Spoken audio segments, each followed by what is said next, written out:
This snack company is exploding and they're going to continue to pop off. There's a lot of bad things happening in the world right now. So to see a company like this who's building a healthy product, focusing on building in their community, as well as building for the future, it was great to see. There's a lot of takeaways about how this company operates, on what we could do to help with the cost of living crisis, the affordability crisis, a lot of the things that are happening, especially when it comes to our country's productivity. The numbers are falling. So seeing this, there's so much that we can learn and apply to different areas of the economy. So let's get into it. I didn't even know anyone in food. I didn't know anyone to ask whether I was crazy or not. It was probably good, because if I had done a lot of research and looked into it, I would have realized that the probability of success was probably pretty low, and I probably would have stayed doing what I was doing no matter how miserable it was. I'm Charles Korstein, and I'm the CEO and president of Lesser Evil Snacks. I'm the guy who was crazy enough to leave Wall Street to run a snack company.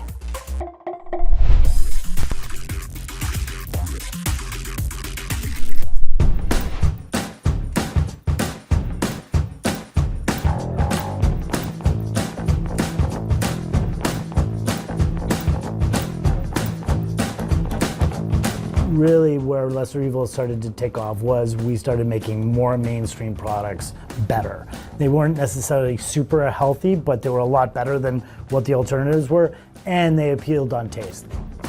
So he says they weren't necessarily super healthy, but we'll get into some of their ingredients and the stuff later on. But they did such a great job by just making a more simple product. And another thing I want to talk about, which we might elaborate on a little bit later, is he left Wall Street. And the reason why that's important to mention is because often a lot of the brain space is spent on, Wall Street or Bay Street, because people just want to chase the most amount of money. And when they, and this is very, very huge in Canada, where a lot of our money and economic focus is specifically on, financial stuff, real estate in particular. It's a misallocation of funds, where getting into this product, we can see if we can bring people and money to these other spaces, the impact it can have is amazing.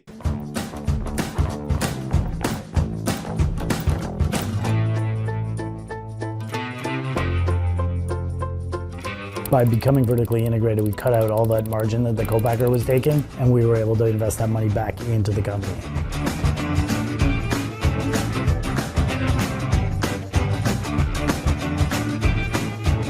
The way we pop is amazing. We pop really low and slow. It's actually pretty inefficient. We want the pop to be right at the end of the tunnel. Path of least resistance is you put it into the tunnel, it's as hot as possible, and it pops right away. But then you get these kind of like squid, ugly popcorn, where we want to have these butterfly wings that are really nice and make for a lot better mouthfeel. It's got to have an amazing mouthfeel. It's got to have a certain level of saltiness. It has to have a certain level of expansion.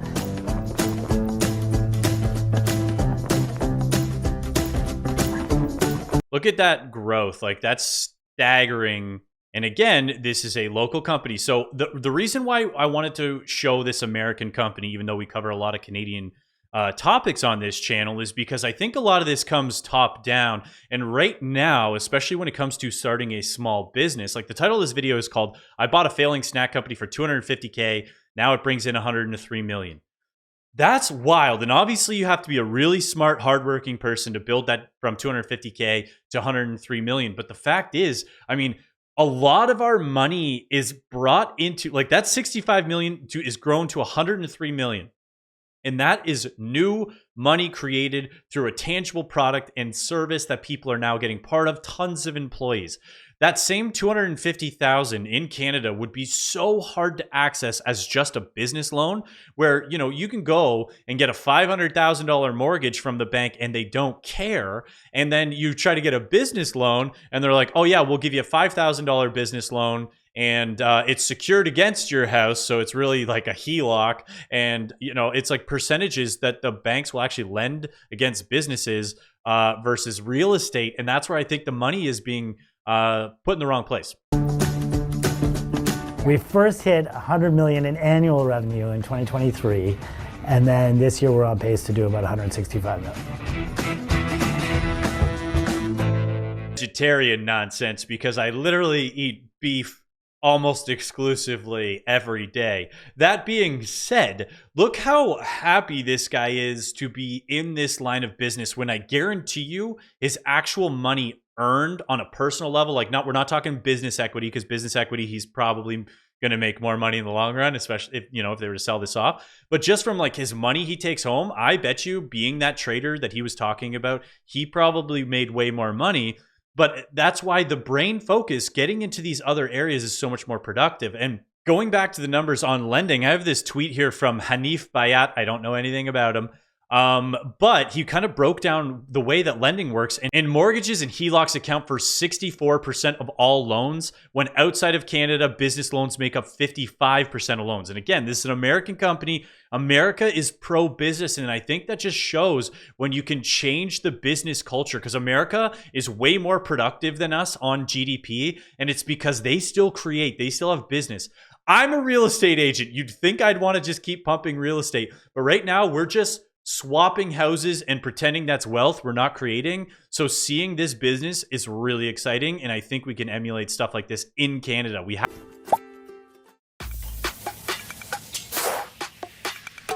The challenge coming into Lesser Evil wasn't about changing things, it was about building from the ground up. There were no processes in place, no financial measures, no controls, no personnel.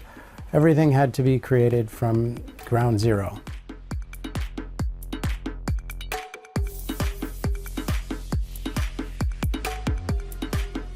They just didn't have enough in sales. I mean, to cover salaries and office space and the co-packers. Co-packers take like 20%. I think the big thing was trying to change the packaging. At the end of the day, I think the consumer, if the product's selling really well, they like the packaging. This product was not selling all that well. The kettle corn had and again, I think we can just see, like, when you bring in these guys, not that there was anything wrong with the old owner, but like when you bring in these guys who are being wasted on Bay Street, on Wall Street, just because I'm not like this anti-Wall Street, finance guy. Trading stocks isn't like productive. They make lots of money, but they're not actually producing anything. So like seeing this opportunity for people who are out there, like it's like, guys, we could be creating this, but we need to incentivize it in Canada, especially when they get into like the amount of, this is why I said it could be such a big impact to the living crisis. These are new jobs that are created. Right now, there's not really good productive jobs being created in Canada. like a kind of devil's head and a heavenly image, and then the crinkle sticks had like a French fry, and I would say it was like 50s, 60s type branding. We were never going to progress. It was like we were stuck, and the products weren't all that great. You just didn't have any control of actually creating new products, or in fact, just even improving them. So I was like, okay, well, Andrew, you're either going to pack our bags or we're going to figure out a way to make our own products.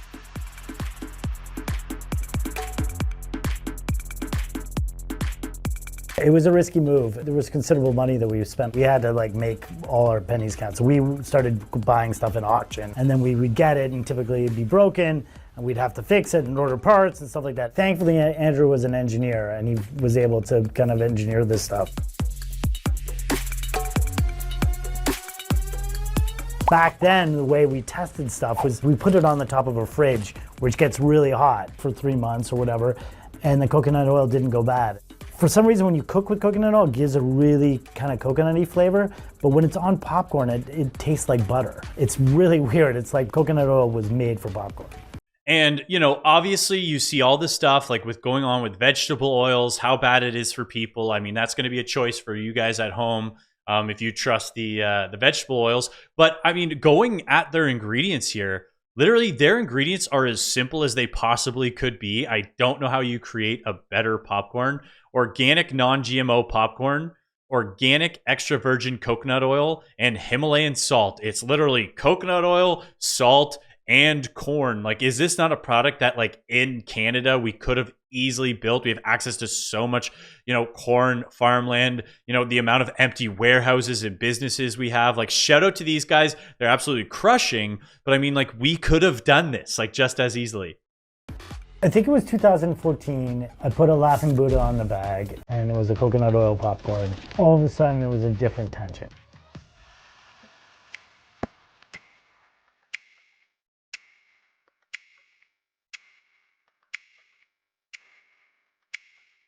We are a tale of two cities. We did well on the East Coast and kind of up and down this New York, New Hampshire, Massachusetts, Connecticut, and then we did really well in Portland, Oregon, California, Arizona. There was a different enthusiasm around that organic popcorn, and we could feel like it was something was working.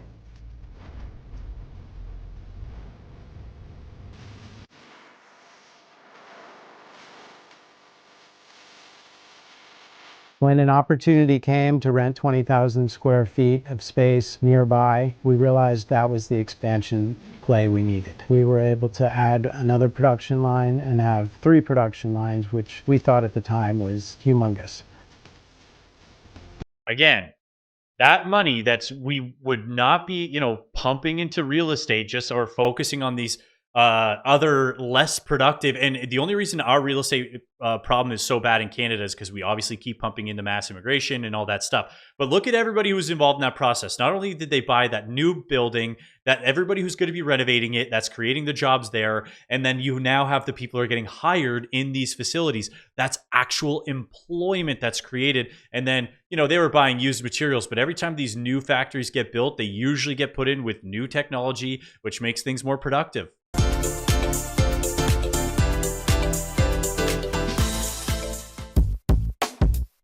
We moved away from the Happy Buddha into the Guru. I think he's kind of a joyful guy, and he's got a smile on his face, and the brand blocks really well, and we have a lot of different colors and stuff like that. The original Gurus were all off of characters that we emulated. Homer was from the Odyssey, and Henry was from Henry Thoreau. They were all people that kind of inspired us. But now we're like kind of coming up with random new figures that we want to assign those attributes to. This is the Charles Guru. He plays tennis, he works out, and he loves his dog Ivy.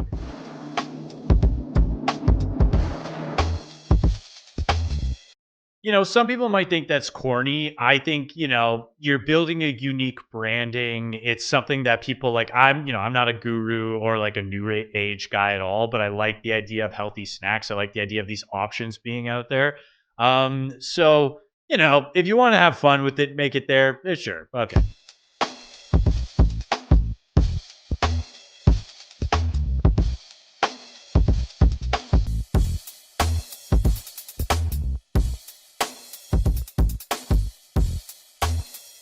What?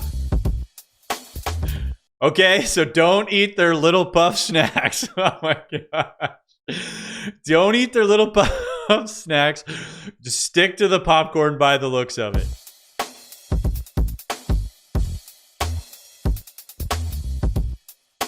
All right, well, let's look at where cassava flour is from, just so we can see. Okay, cassava flour comes from the root vegetable cassava. So that's the problem. Sometimes you go a little too new agey. You try to get a little too crazy, and then you end up in these problems. But, so don't get their puffs. We'll just stick to the... It's going to depend on where it's supplied from. I think lesser evil, we're trying to make things better. Evil is kind of an interesting word in itself, and I'm not sure I love the word evil, but I think some foods can be considered evil, and I think we're trying to put a positive spin on food and a positive spin on life. I see no reason we can't see lesser evil grow at 40–50% a year for the foreseeable future.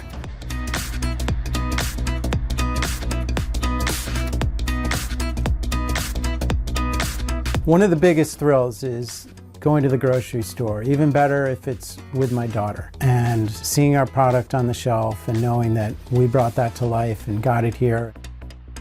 So we have obviously seen some big numbers thrown around for these guys. Like they just, raised 19 million so they could buy out another investor and blah, blah, blah. That's because in America, it's so, business focused and it's so entrepreneurial that it's become so normal for them to like raise high amounts of money. And like in Canada, it's like you can raise money if you're doing a real estate project, but then when you have businesses like this, it's so much harder to actually access the funds. And I think we need to shift it. Like we can do all of these things in Canada. Canada is not dead. There's lots of opportunity here. As long as we can, start to clean up some of the immigration problem, let's build in our communities. We'll fix a lot of this social cohesion, start at home, have kids, focus on building the best household that you can.